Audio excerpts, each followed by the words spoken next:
Today we're going to have a battle between clowns and pieds. We're going to put these head to head and see which one comes out on top.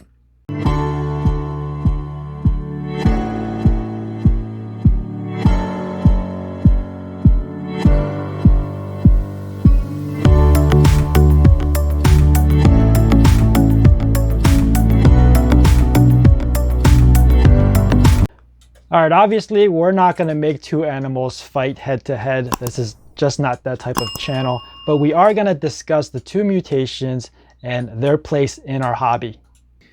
In our round one, we are going to compare the two mutations in their base form to each other, as well as to this normal that I have in the center of the screen.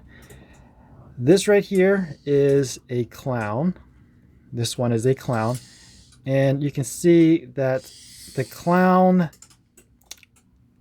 color-wise is not much different than our normal. The pattern is cleaner. However, this does happen to be a very clean clown, and when I say clean, I just mean that it has not a lot of pattern to it.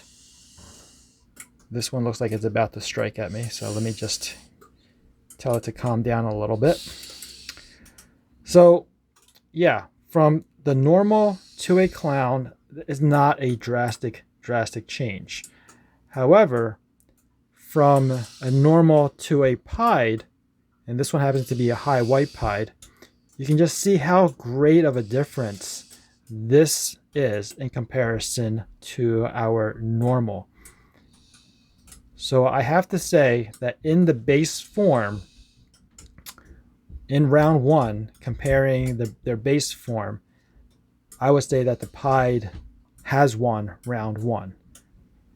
All right, so now for round two, let's take a look at the pied by itself. Now I do have to say that pied is variable in terms of the amount of pattern.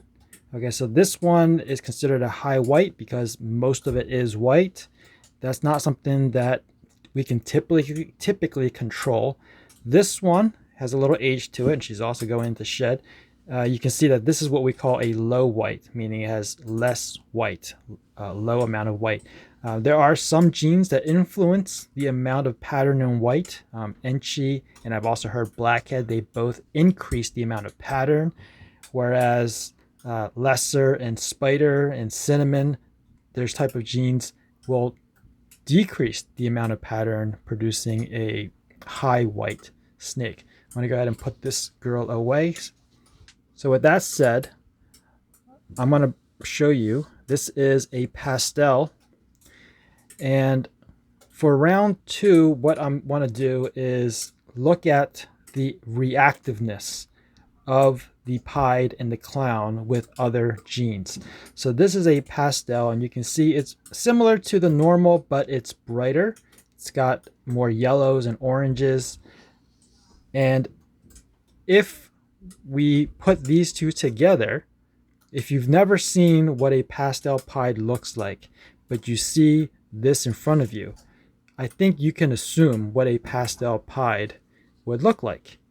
It would pretty much use the color palette from the pastel applied to the pattern portion of the pied, and what you would get as a result is this. See, it's got the same color palette as the pastel, but the pattern area is the area that is affected. And this is why they're called ball pythons. They stay in balls.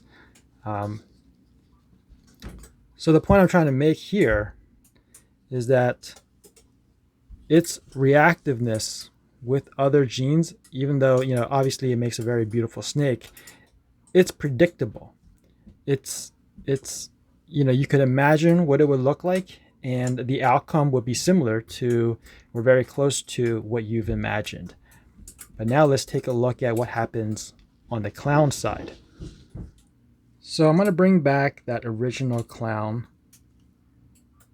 and I'm also going to bring back that pastel that we looked at earlier when we were looking at the reactions between pastel and pied. And looking at this, we know that this pattern was caused by the clown, and so it overwrote the pattern of the normal. This is pretty much a normal wild type pattern plus the pastel, which brightened it up a little bit. So they're both kind of subtle, but look what happens when you put pastel with a clown. Not only did it change the pattern dramatically, but it actually increased the intensity of the colors by a ton. These guys are deciding to go crazy here. Let me try to get them together. So look at all the color and pattern that came about. This is the reaction between the clown and the pastel. And I think that is very impressive. So I would say that round 2, which is the reaction of these 2 recessive mutations, the clown and the pied, with other codoms, that has to go to the clown. Now, I don't have a ton of clowns to give you good examples of with the reactions. And because I don't have that many clown examples, I don't want to give you all the pied examples because that just would seem a little unfair. But if you look at, if you can go on the internet and look at, let's say, a spot nose and a yellow belly. Those two are very subtle genes, but combining that with a clown, you get something very unexpected. If you've never seen it, I would urge you to take a look at it. But then also look at the pied side as well. If you take something that is very pretty, like an orange dream, something that is also subtle, again, like the yellow belly, and then look at what a orange dream yellow belly looks like. Yes, it's very pretty, but beyond adding 2 layers of codoms onto a pied, you start to lose that impact, the impactfulness of adding more and more, layering on more and more genes onto a pied. Because this is an orange dream pied. I suspect that it might have something else in here as well, enhancing the colors. But if I added another dose of orange dream and another dose of enchi, is it going to be 3 times better than this orange dream pied by adding in 3 codoms? I don't think so. At least that's my opinion. This right here is a orange dream leopard clown. If I added in those other genes, like I said, yellow belly and spot nose, is that going to make this 3 times better? In my opinion, yes. And so that's why I think, because of how reactive this is the animal, or this is the mutation clown, is going to be the mutation that keeps people interested in our hobby. But how do we get those people into the hobby? Well, that's where the pied comes in, at the base morph, at that price point with their base morph. So the price point of a pied, probably around $300-400. The price point of a base clown, maybe $400 or $500. So they're very similar. But if I were to show you a pied and a clown and tell you one costs $400, one costs $500, I think people would rather pay the lower cost and get the animal that has the most significant difference from the wild type or from the normal. And so pied really has that going for it, that the ability to bring people, new people, into the hobby. Someone who might be afraid of snakes, or somebody who is just starting to be slightly interested in reptiles, maybe still considering if they want an animal or not. The pied is one of those animals that really, or mutations I should say, really draws people into the hobby. And so that's what round 3 is. They both fulfill a need within our hobby, but they're so different that we can't really compare, right? So in round 3, the pied brings new people into the hobby. Now, there's other genes that do bring people into the hobby as well. Blue-eye leucistics and albinos as well. But then on the flip side, there's other genes that keep people interested in the hobby as well, other than clowns, like desert ghosts. So desert ghost, puzzles, hypos, pies as well. So it's not a fair round, to be honest, because they do things so different for this hobby.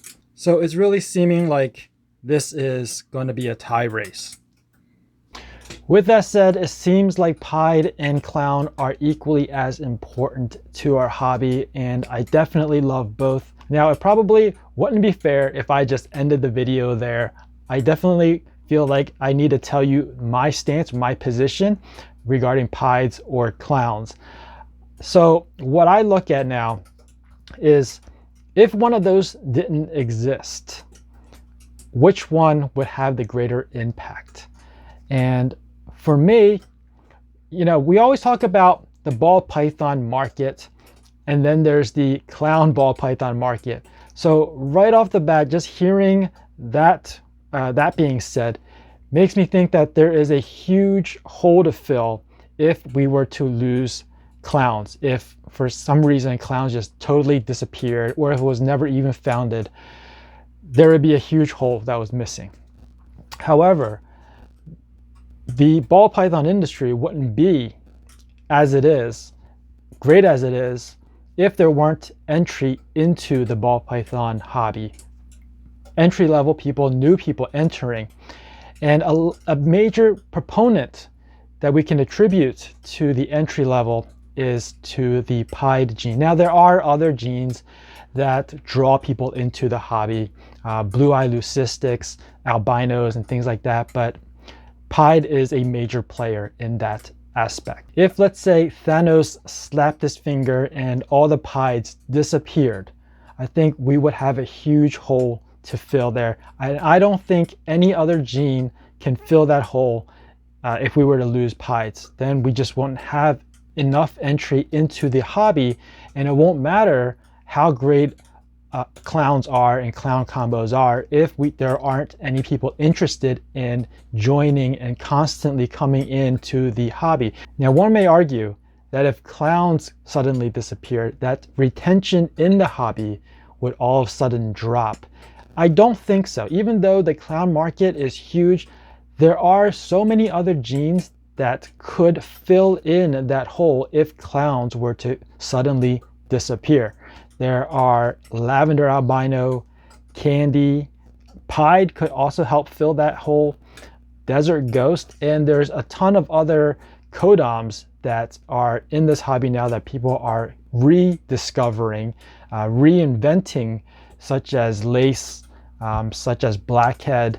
So I think from the stance of which one I would miss the most, I would have to give this to the pieds. So I think that pieds versus clowns, pied is the winner by a slight margin. So obviously this is all in good fun. We're not going to make one disappear. We just can't possibly do that. But a lot of it is based on opinion. So let me know down in the comment section which gene you would consider as the winner. There's going to be other factors. I'm sure you guys consider other things. So let me know what those factors are down in the comment section as well.